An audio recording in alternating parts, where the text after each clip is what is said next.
Ce message vous est présenté par l'Assemblée chrétienne Le Tabernacle. www.letabernacle.net. Le Seigneur était là ce matin au milieu de nous, et il y est encore.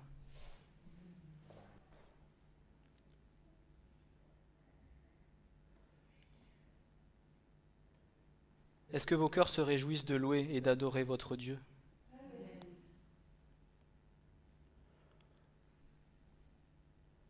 Je remercie le Seigneur parce que le sujet de ce matin, du message de ce matin, c'est que la louange est une arme spirituelle puissante.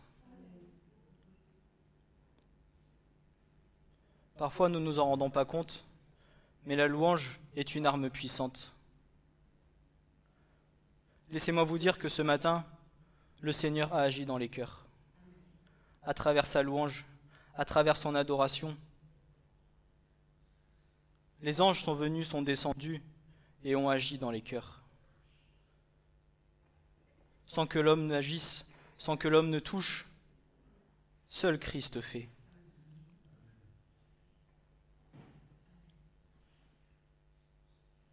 Nous ne sommes que des instruments. Parfois, oui, le Seigneur va se servir de nous, mais parfois, il agira seul. Et c'est encore plus beau et plus merveilleux. L'homme, nous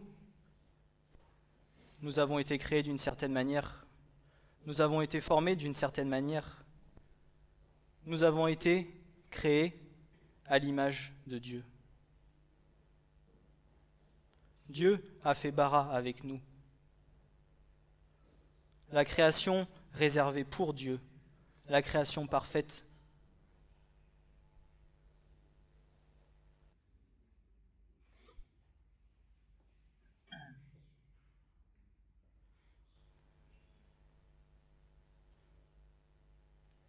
Lorsque Dieu a créé les cieux et la terre,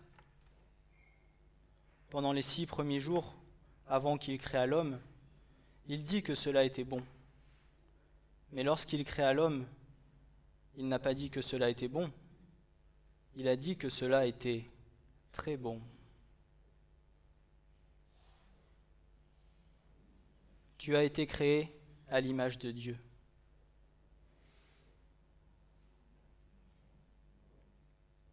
Tu es parfait à ses yeux. Tu es comme la prunelle de ses yeux. Tu es un petit bout du cœur de Dieu.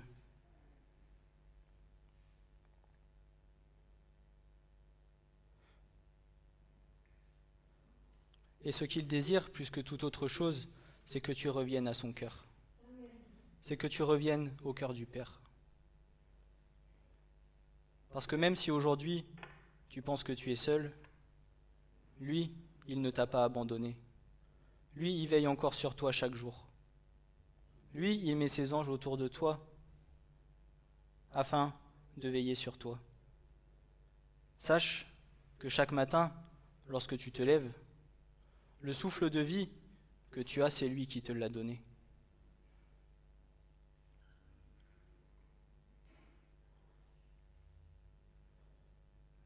Dieu nous a créés d'une certaine manière. Il nous a donné des oreilles pour que l'on puisse entendre, des yeux pour que l'on puisse voir, un nez pour que l'on puisse respirer. Et il nous a donné une bouche. Pour quoi faire ? Pour le prier, pour exhorter, pour témoigner, mais aussi pour le louer. Laissez-moi vous dire que toute la création loue le Seigneur. Comme ça, vous ne vous en rendez pas compte. Mais moi je vous le dis, la création tout entière loue le Seigneur. Et s'il t'a donné une bouche aujourd'hui, c'est pour que tu puisses le louer, l'adorer en esprit et en vérité. Il ne t'a pas donné une bouche pour que tu juges. Il ne t'a pas donné une bouche pour que tu critiques, puisque ces choses sont contraires à la parole de Dieu. Il t'a donné une bouche pour que tu puisses accomplir ce qu'il désire accomplir avec toi, pour que tu puisses être la lumière au milieu des ténèbres, pour que tu puisses venir témoigner de cette lumière au milieu des ténèbres.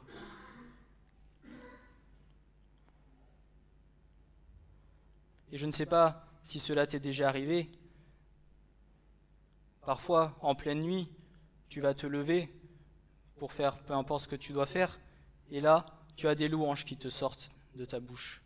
Tu loues et tu adores ton Créateur. J'avais vu une fois un reportage où des scientifiques avaient mis des capteurs dans la nature qui captaient les ultrasons, et ils se sont aperçus que toute la nature chantait. Eux, ils ne savaient pas pourquoi, ils ne savaient pas comment l'expliquer, mais toute la création loue le Créateur. J'ai même vu un jour un reportage qui m'a fait sourire.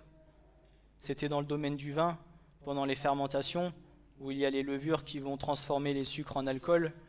Il y a un vigneron qui avait mis de la musique dans la cave. Alors, c'était une personne du monde, mais il s'est aperçu que la fermentation marchait beaucoup mieux avec de la musique que sans la musique.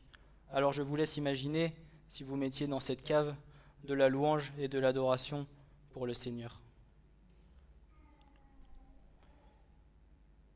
C'est peut-être des choses qui nous dépassent. Peut-être vous me diriez, celui-là il est complètement fou, je ne sais pas dans quelle direction il part.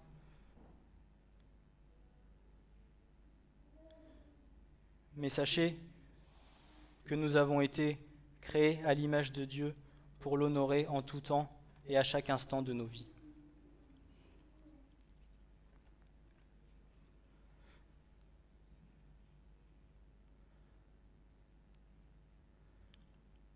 Le psalmiste même nous dira que tout ce qui respire loue l'Éternel. Toute la création est environnée du souffle du Créateur. La création tout entière a commencé par nous les hommes qui dominons sur tout ce que Dieu a créé, est invité à louer l'Éternel partout où nous nous trouvons. Peu importe les circonstances dans lesquelles tu te trouves, peu importe le passage de ta vie dans lequel tu vas te trouver, l'épreuve par laquelle tu vas passer, que ta bouche loue l'Éternel. C'est de lui que nous vient le souffle de vie. Chaque matin, c'est à lui que nous devons cette journée. Louer Dieu, c'est reconnaître qu'il est notre Créateur, notre Sauveur. C'est avoir de la reconnaissance et lui rendre gloire pour ce qu'il a fait, pour ce qu'il fait et pour ce qu'il fera encore. C'est confesser notre joie de lui appartenir, mais également toute la foi et la confiance que nous plaçons en lui. La louange, c'est ce qui nous prépare, nous amène à l'adoration, qui est une relation intime de cœur à cœur avec notre Créateur.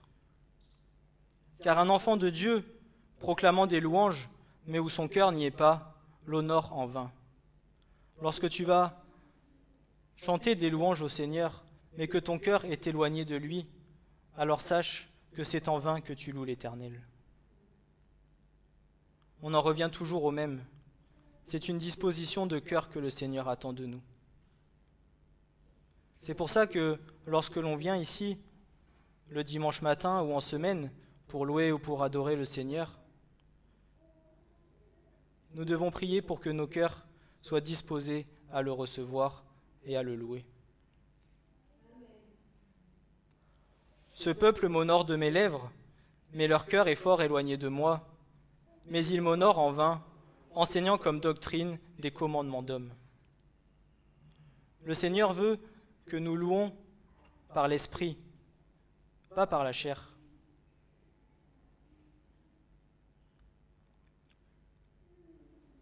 Le Seigneur attend de nous de recevoir des louanges en esprit et en vérité.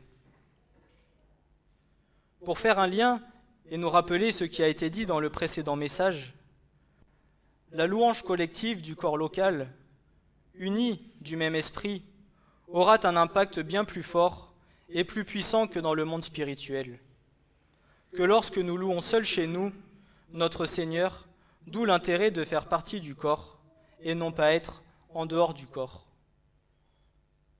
Si vous vous souvenez un peu du message d'il y a 15 jours, lorsque je disais que les personnes, les enfants de Dieu qui pensaient que faire l'église seule à la maison et se croyant faire partie du corps, elles n'en font pas partie. Puisqu'elles ne sont pas rattachées au corps de Christ, au corps complet.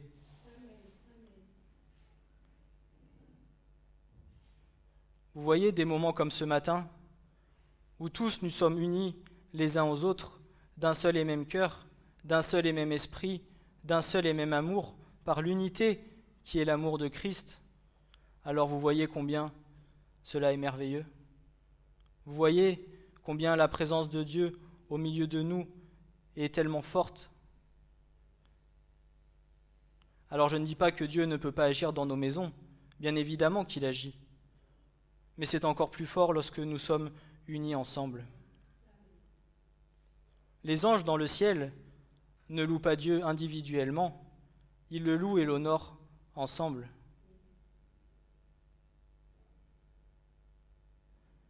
Et lorsque nos voix sont à l'unisson, lorsque nos timbres de voix sont unis à l'unisson, alors combien est encore plus belle l'harmonie dans le ciel.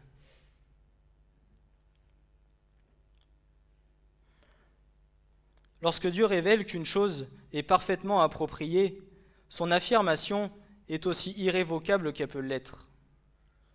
Cela convient parfaitement à ses voies et à sa création. C'est parfaitement adapté à qui il est et à la manière dont il a conçu l'univers.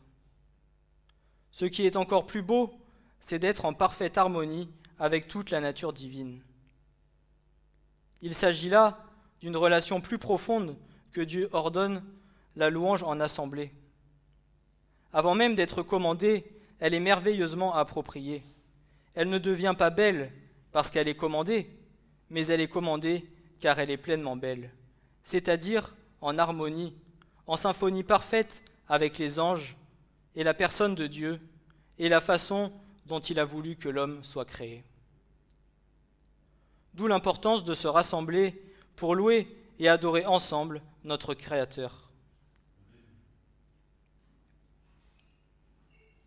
Si une telle louange convenait au temps de Moïse, lorsque les enfants d'Israël célébrèrent la victoire de Dieu sur la puissance des Égyptiens à la mer Rouge, par un hymne de louange et d'action de grâce à Dieu pour sa majesté, sa puissance dans le combat et sa fidélité envers son peuple, alors combien, à plus forte raison, est-elle adaptée pour notre génération?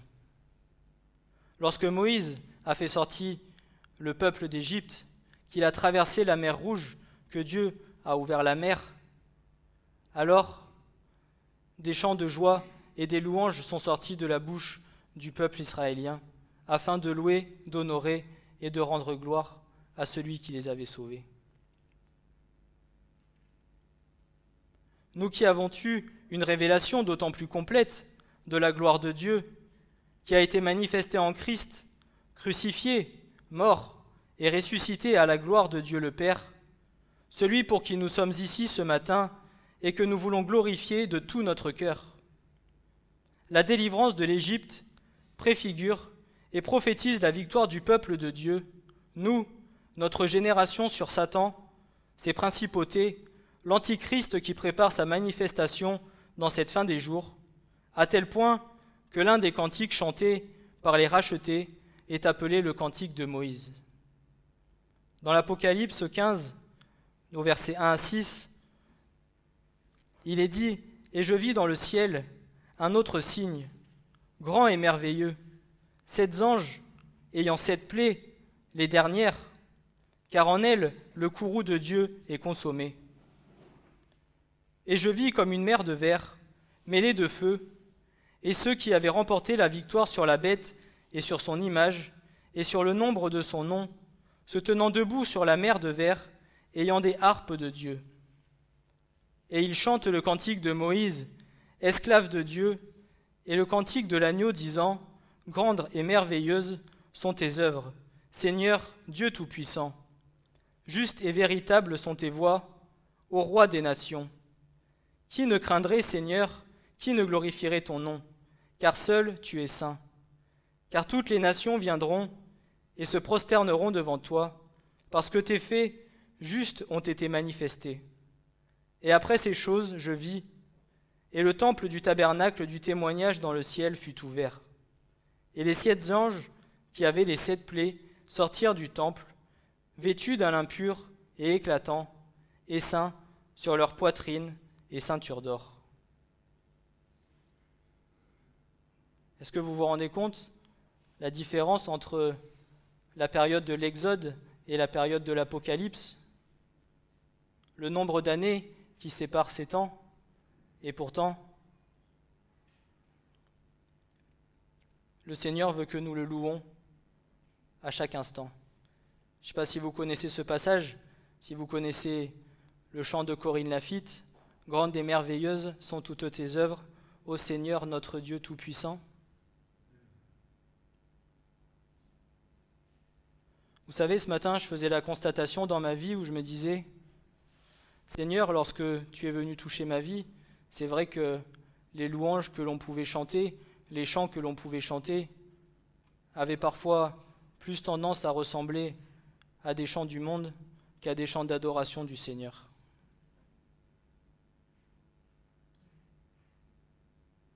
Ce n'est pas parce que un chant ou une chanson va parler de Jésus que les gens qui la chantent sont forcément convertis, qu'il y a forcément l'onction, qu'il y a forcément la présence de Dieu dedans.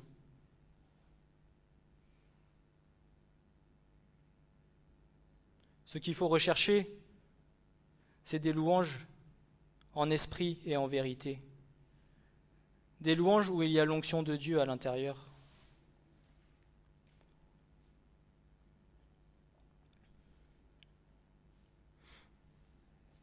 La parole est remplie de louanges.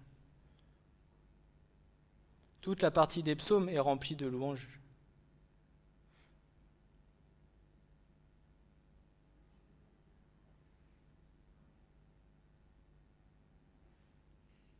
La louange et l'adoration en esprit et en vérité vont permettre à l'Esprit de Dieu de descendre au milieu de nous et de venir agir.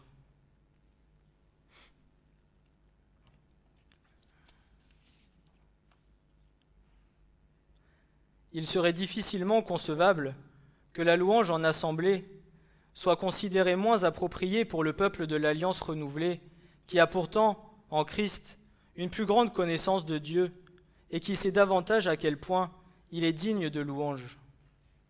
Il y aurait un réel problème et un manque de conversion si nous découvrions que le Dieu qui est révélé dans l'Exode est manifestement digne des louanges d'une assemblée, d'un peuple réuni, mais que le Dieu qui a ressuscité Jésus d'entre les morts, celui par qui nous avons été sauvés et justifiés de nos péchés, et pour qui son sang coule encore, n'aurait pas droit à un tel honneur, à une telle adoration publique et collective de la part de son peuple racheté.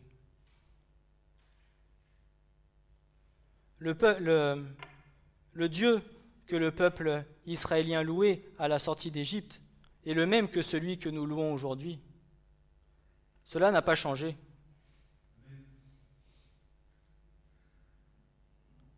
Il est le même hier, aujourd'hui et éternellement. Je suis le seul et l'unique vrai Dieu. Il n'y a pas d'autre Dieu que moi. Nous, aujourd'hui, qui avons la grâce d'avoir la révélation de Christ en nous, alors combien, encore plus, devrions-nous élever nos voix, honorer celui qui nous a sauvés, celui qui a été à la croix pour nous, celui d'où son sang a coulé et nous a purifiés de nos péchés.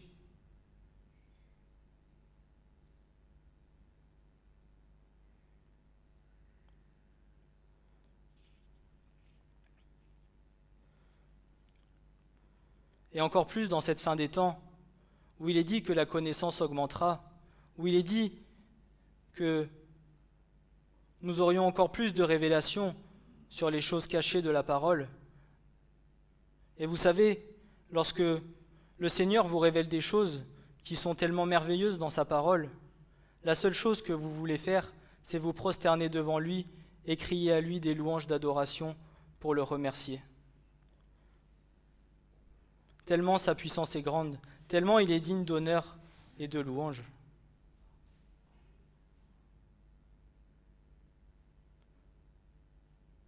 Toi, tu fléchis les genoux, tu te rabaisses afin que lui soit honoré.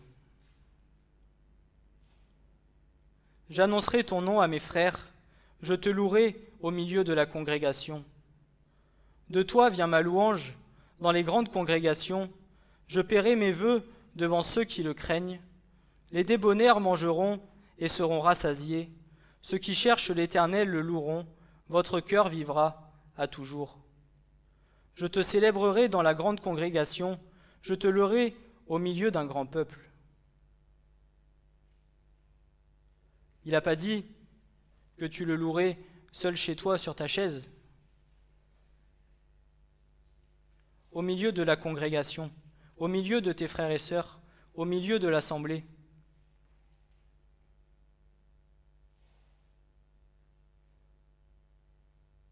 Alors là, ici, nous sommes 5 ou 6 à louer et à adorer le Seigneur, mais imaginez-vous, lorsque l'Église parfaite du Seigneur sera enlevée, combien sera belle la louange dans les cieux lorsque nous serons tous réunis ensemble.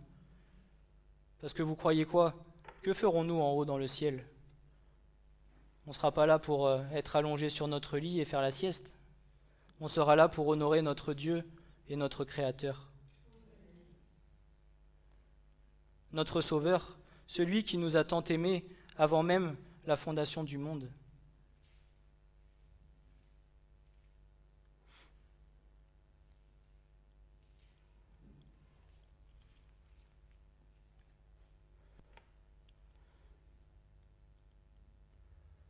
La congrégation, Kahal, en hébreu, veut dire assemblée, compagnie, congrégation, convocation, comme le corps constitué. Le corps uni est rassemblé ensemble. Le corps uni chantant des louanges à l'unisson. Chantant des louanges par le Saint-Esprit.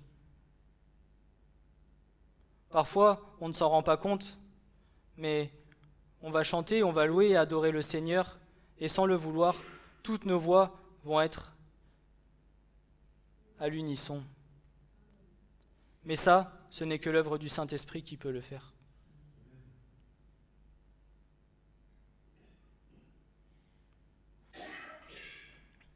Et c'est ce qui rend gloire à notre Seigneur. Les anges se réjouissent et sont avec nous lorsque nous louons et que nous adorons notre Seigneur.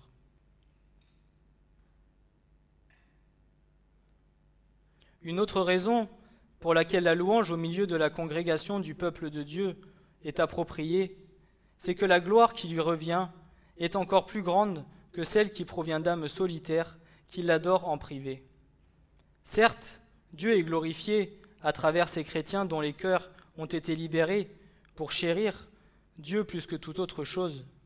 Chaque âme conquise est une victoire de la grâce souveraine prévue par Dieu, nous ayant prédestinés pour nous adopter pour lui, par Jésus-Christ, selon le bon plaisir de sa volonté, à la louange de la gloire de sa grâce, dans laquelle il nous a rendus agréables dans le bien-aimé.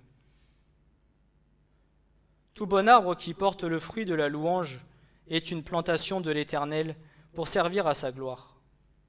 Néanmoins, il y a davantage de gloire divine à savourer, d'offrandes de bonne odeur à faire monter et à présenter, lorsqu'un peuple dont les cœurs, les pensées, les désirs et les actions de grâce sont unis apportent la louange en assemblée. Il nous faut reconnaître et avoir conscience des merveilles que Dieu fait avec son Église. Chacun d'entre nous étions dispersés un peu partout sur la surface du globe. Non seulement nous avons été amenés de la mort à la vie, mais aussi de la discorde de la mort à l'unité de la vie. Nous avons été rattachés au cœur du Père.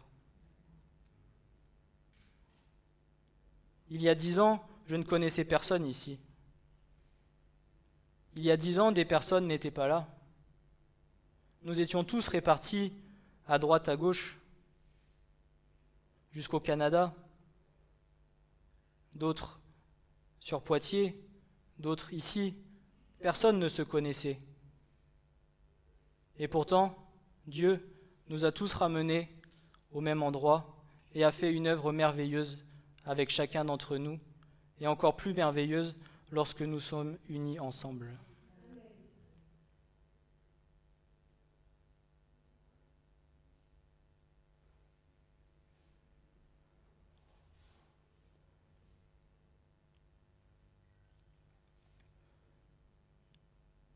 Nous sommes tous un petit morceau du cœur de Dieu.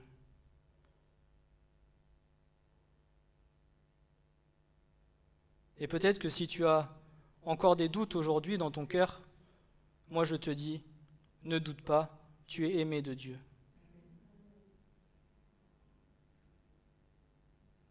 Et ce que Dieu veut, c'est que tu reviennes auprès de son cœur.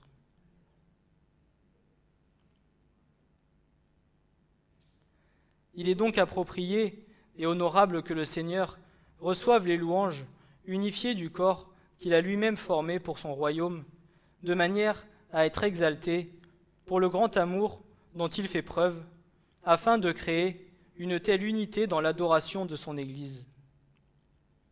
De plus, la louange dans l'Église, entre frères et sœurs, unis dans l'amour du Seigneur, crée une forme de beauté qui glorifie Dieu. En musique, par exemple, il y a une richesse qui découle de l'harmonie à plusieurs instruments que celle d'un soliste virtuose. S'il y en a qui sont un peu amateurs de musique, que vous aimez le mélange de plusieurs instruments, vous verrez que parfois, il est beaucoup plus beau d'écouter tout un orchestre avec 50 instruments réunis que juste un seul pianiste qui est en train de jouer. Et c'est pareil pour la louange. Il est encore plus beau de nous entendre tous unis ensemble pour louer et adorer notre Seigneur que lorsque nous sommes seuls chez nous et que nous le louons. Alors bien évidemment, il nous faut louer et adorer notre Seigneur, ce n'est pas ce que je suis en train de dire. Mais je parle de la beauté de la louange lorsque l'Église est unie d'un seul et d'un même amour.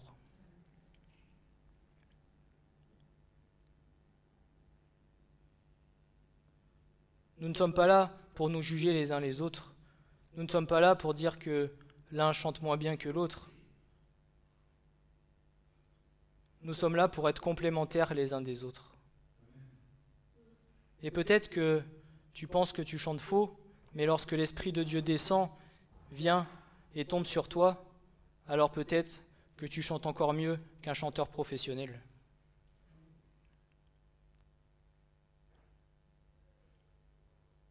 Il y en a parfois qui vont avoir des dons au niveau du chant et qui ne sont même pas au courant de ce qu'ils ont. Pourquoi ? Parce que Dieu attend. Dieu attend de toucher leur cœur, de toucher leur vie, pour que, au moment opportun, cette chose-là lui soit révélée et qu'il puisse l'utiliser pour la gloire du royaume de Dieu.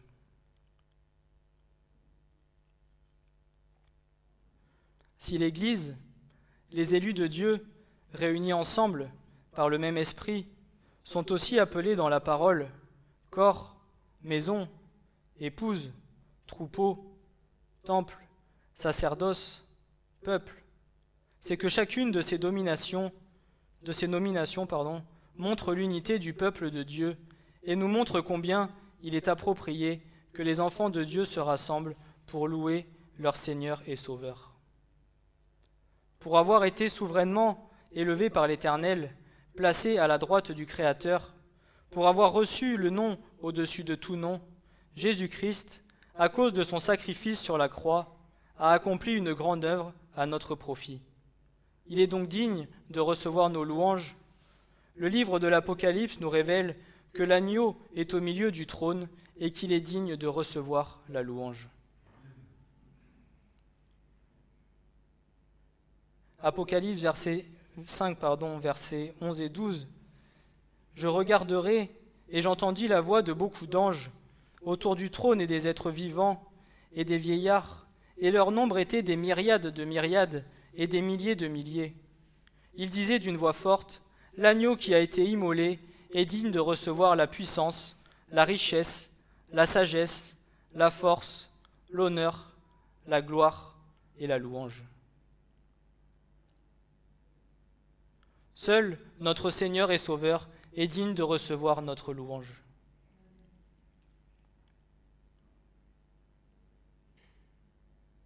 Et si dans la parole nous sommes appelés corps, nous sommes appelés maison, épouse, troupeau, temple, toutes ces choses-là sont formées à partir de plusieurs choses.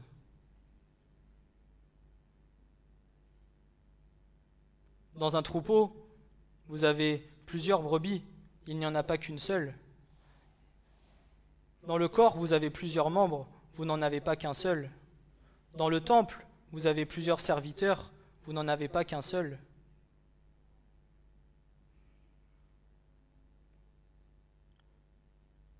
Nous louons Dieu, nous louons l'agneau, et il siège au milieu de nos louanges.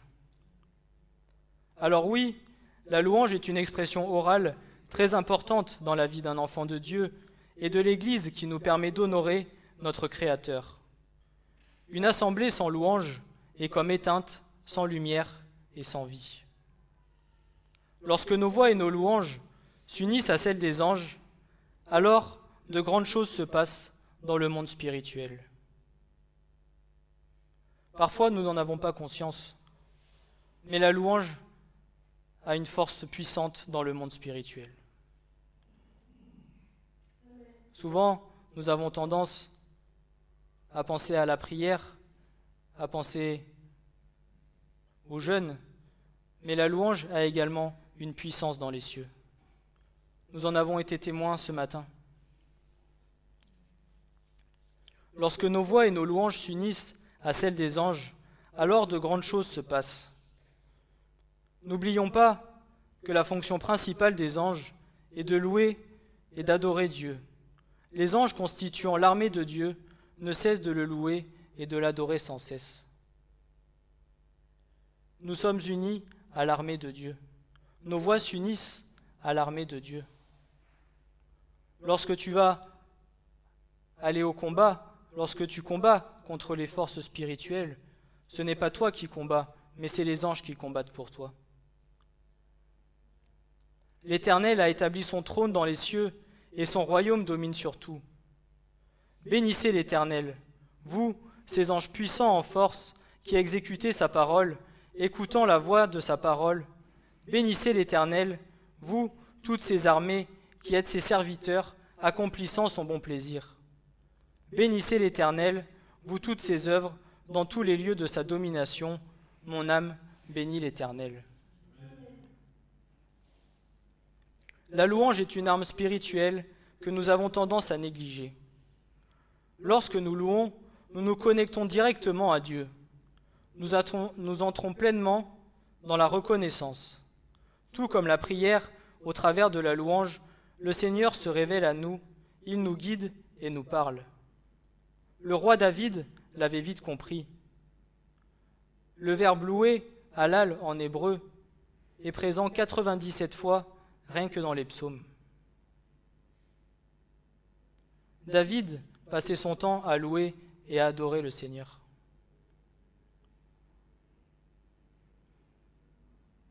Les louanges de Dieu sont dans leur bouche et une épée à deux tranchants dans leurs mains pour exécuter la vengeance contre les nations, des châtiments au milieu des peuples, pour lier leurs rois de chêne et leurs nobles de cèpes de fer, pour exécuter contre eux le jugement qui est écrit.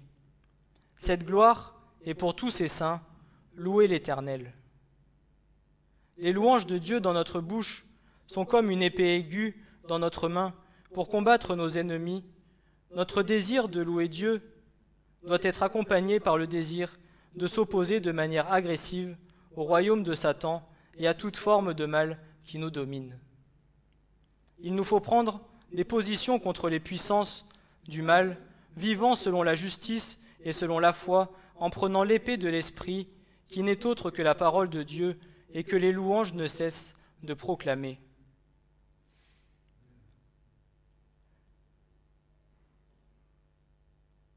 Chaque fois que tu pries, chaque fois que tu loues le Seigneur, Satan tremble. Satan a peur. Mais il faut que tu le proclames de ta bouche. Comme nous disions ce matin, il faut que Satan entende.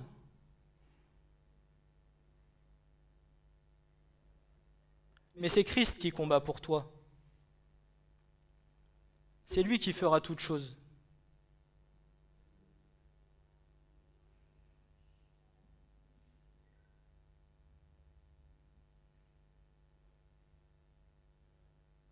Et j'ai ce cantique qui m'est venu. Chaque fois que tu pries, que tu loues le Seigneur, l'enfer, l'enfer tremble de peur. Chaque fois que tu pries, tu fais fuir l'ennemi. La victoire est pour ceux qui louent Dieu. La victoire est pour ceux qui louent Dieu. Chaque fois que tu pries, que tu loues le Seigneur, l'enfer tremble de peur.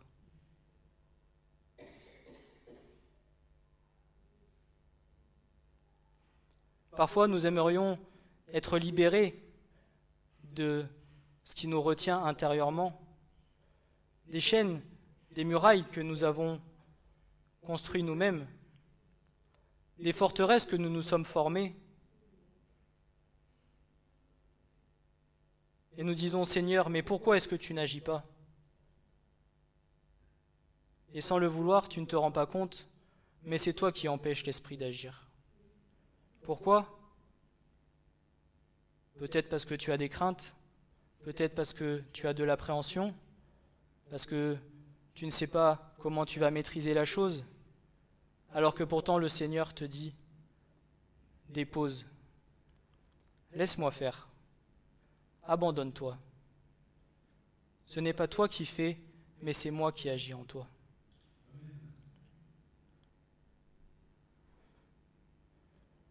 Vous savez combien de fois nous comprenons les choses ici, et le temps que le Seigneur agisse là, il faut du temps et du temps.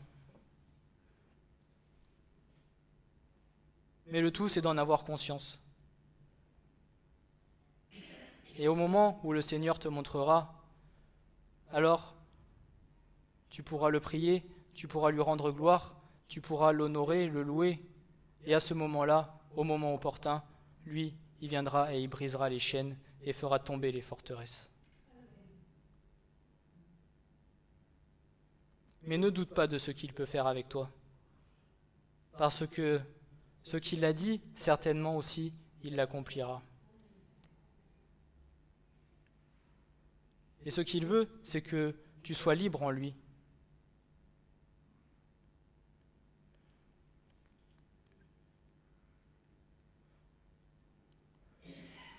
Tout au long de notre vie antérieure, et même encore maintenant, dans certaines situations, nous avons tendance à bâtir des forteresses dans nos cœurs afin de nous assurer une sorte d'autoprotection.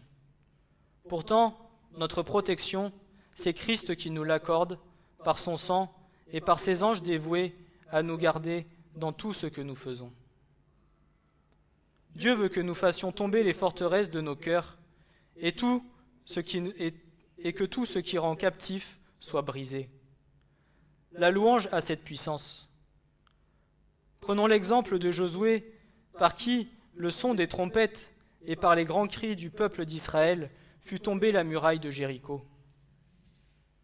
Josué, recevant l'ordre de l'Éternel, dit ceci au sacrificateur: « Portez l'arche de l'Alliance, et que 7 sacrificateurs portent 7 trompettes retentissantes devant l'arche de l'Éternel. » Et il dit au peuple: « Passez, et faites le tour de la ville, et que les hommes armés passent devant l'arche de l'Éternel. » Les commandements de Dieu étaient bien précis. Et Josué avait commandé au peuple, disant: « Vous ne jetterez pas de cris, et vous ne ferez pas entendre votre voix. Il ne sortira pas de votre bouche un seul mot, jusqu'au jour où je vous dirai: criez, alors vous crierez. » C'est alors que pendant 6 jours, les 7 sacrificateurs qui portaient les 7 trompettes retentissantes devant l'arche de l'Éternel se mirent en marche et sonnèrent des trompettes, faisant une fois le tour de la ville. Et le 7e jour, ils se levèrent de bonne heure. au lever de l'aurore, et firent le tour de la ville de la même manière, 7 fois. Seulement ce jour-là, ils firent le tour de la ville 7 fois, et à la 7e fois, comme les sacrificateurs sonnaient des trompettes, il arriva que Josué dit au peuple, « Criez, car l'Éternel vous a donné la ville. » Et le peuple jeta des cris et sonna des trompettes. Et comme le peuple entendait le son des trompettes et que le peuple jetait un grand cri, la muraille tomba sous elle-même et le peuple monta dans la ville, chacun devant soi, et ils prirent la ville.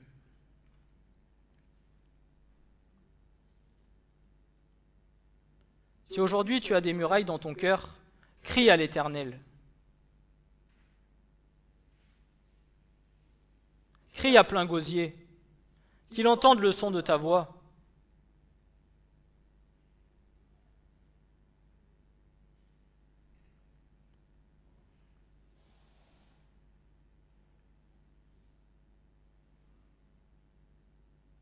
Mais il faut que tu aies la conviction dans ton cœur et que tu crois que Dieu peut agir. Parce que si déjà tu doutes, alors ne t'attends pas à ce que cela se réalise. Parce que le doute n'est pas de Dieu.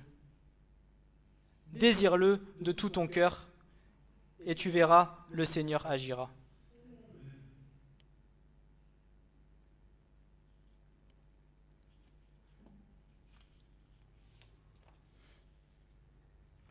Par la puissance des cris du peuple, ils firent tomber la muraille de Jéricho. Et il en est de même pour les murailles que nous nous sommes bâties. Dieu attend qu'au son de la louange, nous poussions des cris d'allégresse et de supplication afin d'être entendus jusqu'au ciel pour que sa puissance descende et vienne détruire ce qui nous rend encore captifs, car rien ne résiste à la puissance et à la présence de Dieu.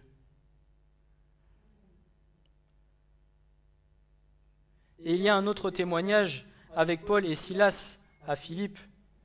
Si vous prenez Acte 16, versets 16 à 26, « Or, il arriva que nous allions à la prière, une servante qui avait un esprit de python et qui, en prophétisant, procurait à ses maîtres un grand gain, vint au-devant de nous. Et marchant après Paul et nous, elle criait, disant, « Ces hommes sont les esclaves de Dieu, très haut, qui vous annoncent la voie du salut. » Et elle fit cela pendant plusieurs jours. Mais Paul, affligé, se retourna et dit à l'esprit, « Je te commande au nom de Jésus-Christ de sortir d'elle. » Et à l'heure même, il sortit. Mais ses maîtres, voyant que l'espérance de leur gain s'en était allée, ayant saisi Paul et Silas, les traînèrent dans la place publique devant les magistrats.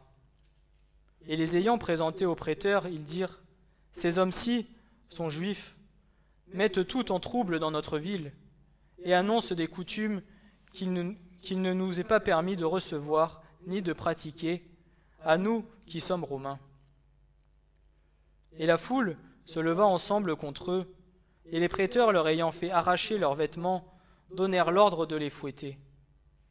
Et leur ayant fait donner un grand nombre de coups, ils les jetèrent en prison, en commandant au geôlier de les garder sûrement. Celui-ci, ayant reçu un tel ordre, les jeta dans la prison intérieure et attacha sûrement leurs pieds au poteau. Or, sur le minuit, Paul et Silas, en priant, chantaient des louanges à Dieu, sans chanter les louanges de Dieu, et les prisonniers les écoutaient. Et tout d'un coup, il se fit un tremblement de terre, de sorte que les fondements de la prison furent ébranlés. Et toutes les portes s'ouvrirent, et les liens de tous furent détachés. Tu as le moyen, au travers de la louange et de l'adoration, de faire trembler la terre.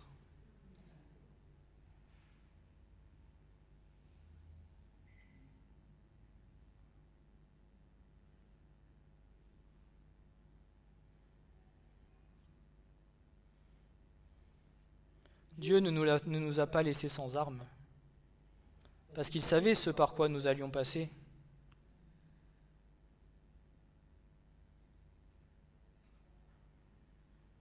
au commencement, au premier mot de la Genèse, il savait déjà ce qui se passerait jusqu'au dernier mot de l'Apocalypse.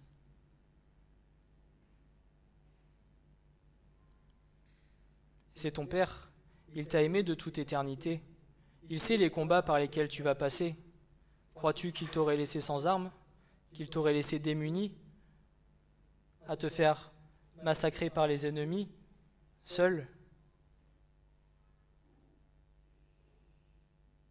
Nous avons des armes puissantes, mais peut-être avons-nous peur de les utiliser, ou est-ce que nous les utilisons mal, ou est-ce que nous ne les utilisons même pas du tout?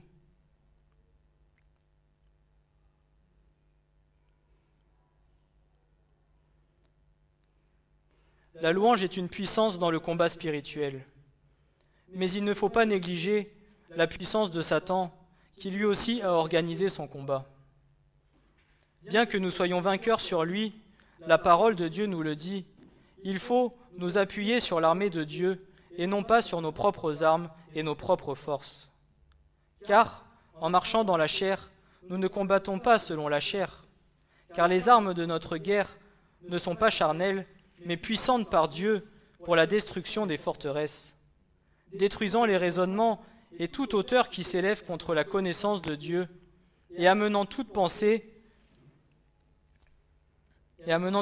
captive à l'obéissance du Christ, étant prêt à tirer vengeance de toute désobéissance, après que votre obéissance aura été rendue complète.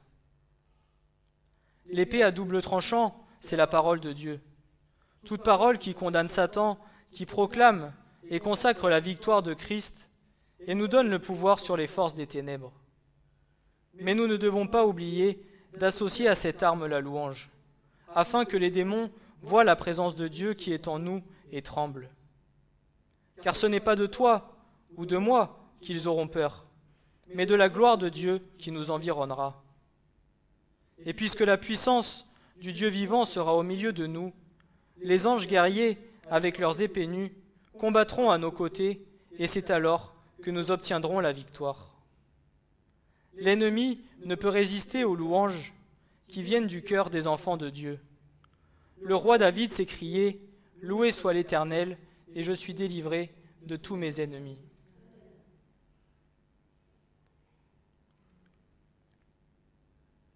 La louange et l'adoration sont une puissance que l'Éternel a mise à notre disposition pour renverser toutes les situations de notre vie. Si nous voulons rentrer dans notre destinée, nous devons expérimenter au quotidien la puissance de la louange et de l'adoration. Nous devons en faire notre style de vie, car c'est pour cela que nous avons été créés, et cela nous régénère spirituellement. Parfois, lorsque tu vas passer par des moments difficiles dans ta vie, que tu vas être démuni, désespéré, que tu es dans le combat, dans tes pensées, lorsque tu vas te mettre à louer le Seigneur, alors toutes ces choses vont s'en aller et le Seigneur viendra et déposera en toi sa paix.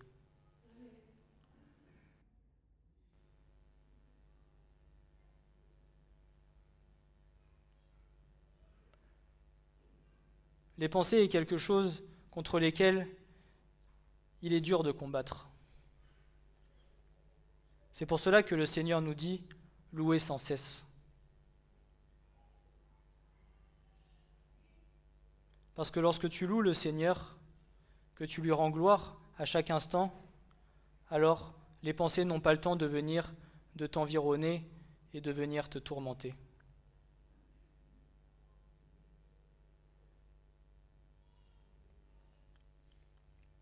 Alors bien évidemment, parfois nous avons nos occupations, nous n'avons pas le temps ou du moins, ce n'est pas le moment où nous pouvons louer et adorer notre Dieu. Mais sache que lorsque tu te retrouves seul, que ce soit au travail ou ailleurs, et que tu as tes pensées qui viennent et qui te perturbent, alors chante des cantiques de louange et d'adoration envers ton Créateur. Et tu verras que toutes ces choses partiront loin de toi.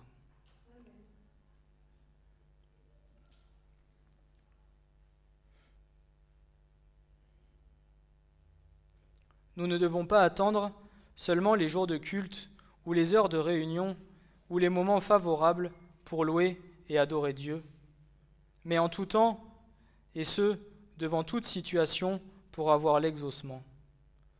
Nous avons des milliards de raisons pour louer et adorer notre Dieu, avec des cantiques, à cause de tout ce qu'il a fait pour nous et de ce qu'il est. Commençons chaque journée par des louanges. Tout au long de la journée, chantons-lui des cantiques et proclamons sa bonté. Ainsi, nous expérimenterons la vie de victoire qu'il nous a réservée. C'est dans ce but que le répertoire de chants a été conçu afin de nous servir et nous aider à avoir cette vie personnelle de louange et d'adoration en tout temps et en tout lieu.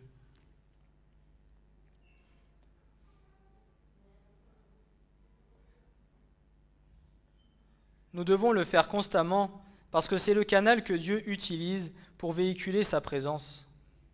La louange et l'adoration disposent spirituellement et chassent les mauvaises pensées et les mauvais esprits. Samuel nous le dit, « Et l'esprit de l'Éternel se retira d'avec Saül, et un mauvais esprit envoyé par l'Éternel le troublait. Et les serviteurs de Saül lui dirent, « Tu vois qu'un mauvais esprit envoyé de Dieu te trouble. Que notre Seigneur veuille parler, tes serviteurs sont devant toi, ils chercheront un homme qui sache jouer de la harpe, et il arrivera que, quand le mauvais esprit envoyé de Dieu sera sur toi, il jouera de sa main, et tu t'en trouveras bien. » Et Saül dit à ses serviteurs, « Je vous prie, trouvez-moi un homme qui sache bien jouer, et amenez-le-moi. » Et l'un des jeunes hommes répondit et dit, « Voici, j'ai vu un fils d'Isaïe, le Bethléemite, qui sait jouer, un homme fort et vaillant, et un homme de guerre, et qui a l'intelligence des choses et un bel homme.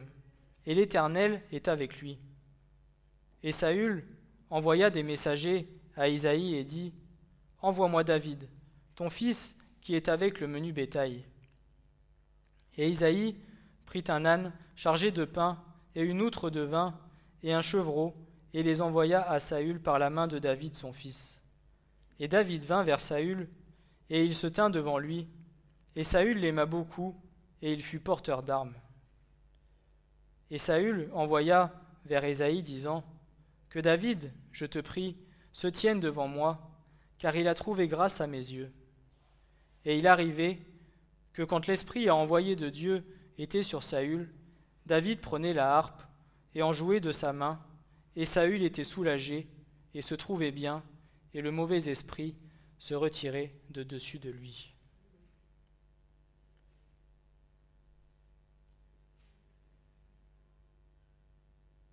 S'il est capable de le faire pour Saül, il est capable de le faire pour toi.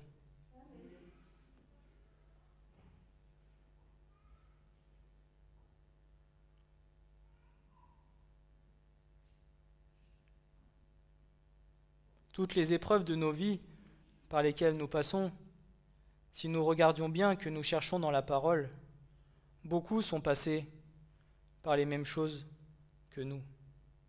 Et à chaque fois, Dieu est venu et a agi. Alors s'il l'a fait avec chacun des hommes de la parole, il pourra le faire avec chacun de nous. La louange fait plaisir au cœur de Dieu et attire sa faveur sur nous. Elle nous aide à entretenir notre vie spirituelle, à la faire grandir et nous apporte la joie et la paix. La louange nous permet d'oublier notre souffrance pour que nous nous concentrions sur Dieu, même quand l'ennemi nous entoure, quand notre sourire s'est envolé, quand notre cœur est alourdi, c'est là qu'il devient un sacrifice de louange que Dieu reçoit. La louange doit être pour nous un style de vie continuel devant Dieu.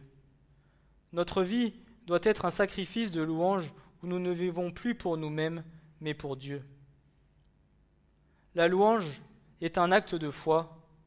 Elle délivre, elle apaise, elle console, elle ouvre les portes, elle éclaire, elle bénit, elle conduit à la victoire, elle réjouit, elle apporte la guérison, la délivrance, la solution, la quiétude et plein de bonnes choses de la part de notre Dieu.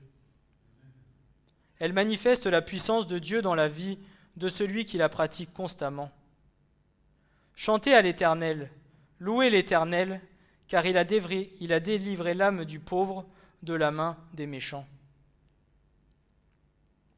Il y a beaucoup de bénéfices dans la louange.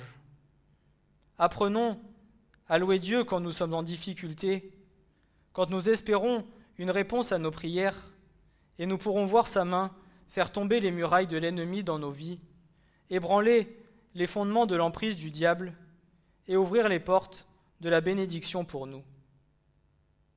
Exerçons-nous à cela en tout temps, en tout lieu, en toutes circonstances et pour toute raison, dans la joie, dans l'affliction, dans la souffrance, dans l'angoisse, dans l'allégresse, dans les problèmes. En tout temps, faites monter des louanges vers Dieu. Comme la prière et le jeûne, la louange est une arme très puissante dans le combat spirituel. Lorsque nous prenons la décision de louer Dieu, en dépit de nos mauvaises circonstances, nous lui donnons accès dans notre vie afin qu'il agisse puissamment. La louange invite la présence de Dieu, donc repousse celle de Satan. La présence de Dieu effrayera l'ennemi. Elle causera la chute de l'adversaire. L'ennemi ne peut pas se tenir devant la présence de Dieu. Donc, lorsque nous louons Dieu, le diable fuira loin de notre vie de notre maison et de notre génération. La louange précède la victoire. C'est au travers de la louange que le roi Josaphat et son armée remporta une victoire écrasante sur l'ennemi. Elle libère la main de Dieu pour agir en notre faveur. Fais de l'ennemi le marchepied de tes pieds. La puissance du Seigneur libère les captifs. Tout lien qui rend un individu prisonnier, Dieu a le pouvoir de le briser. Il y a de la puissance dans la louange. Louons le Seigneur continuellement, car il en est digne, et ce faisant, nous l'invitons à se lever, à intervenir dans nos combats. Lorsque Dieu se lève, ses ennemis se dispersent et ses adversaires fuient devant sa face. Libérons donc la puissance de Dieu en le louant en tout temps et en toutes circonstances. Louons et adorons l'Éternel. Louez Dieu dans son lieu saint. Louez-le dans le firmament de sa force. Louez-le pour ses actes puissants. Louez-le pour l'étendue de sa grandeur. Louez-le avec le son retentissant de la trompette. Louez-le avec le luth et la harpe. Louez-le avec le tambourin et la danse. Louez-le avec des instruments à cordes et le chalumeau. Louez-le avec des cymbales sonores. Louez-le avec les cymbales retentissantes. Que tout ce qui respire loue l'Éternel. Louez l'Éternel.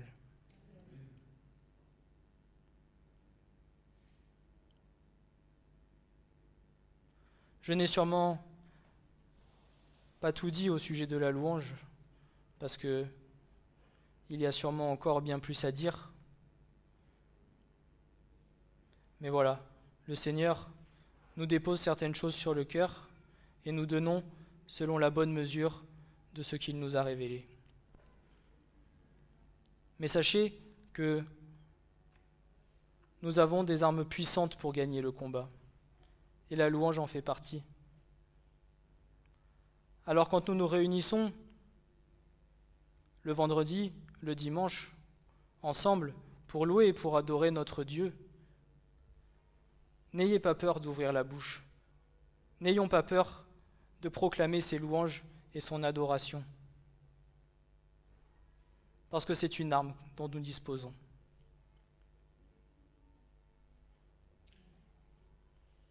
Alors si aujourd'hui tu as besoin de réconfort, si aujourd'hui tu as besoin d'être délivré, si aujourd'hui tu as besoin de guérison, loue Dieu et lui, il agira. attendons-nous à lui et ne doutons pas, parce que le doute ne vient pas de lui. Proclamons-lui nos louanges avec amour. Proclamons-lui nos louanges en tout temps et en toutes circonstances. Qu'il puisse vous fortifier, vous restaurer, et en espérant que ce message a pu vous aider et vous faire du bien. Soyez fortifiés et soyez remplis et bénis par l'amour du Seigneur. Amen. Ce message vous a été présenté par l'Assemblée chrétienne Le Tabernacle. www.letabernacle.net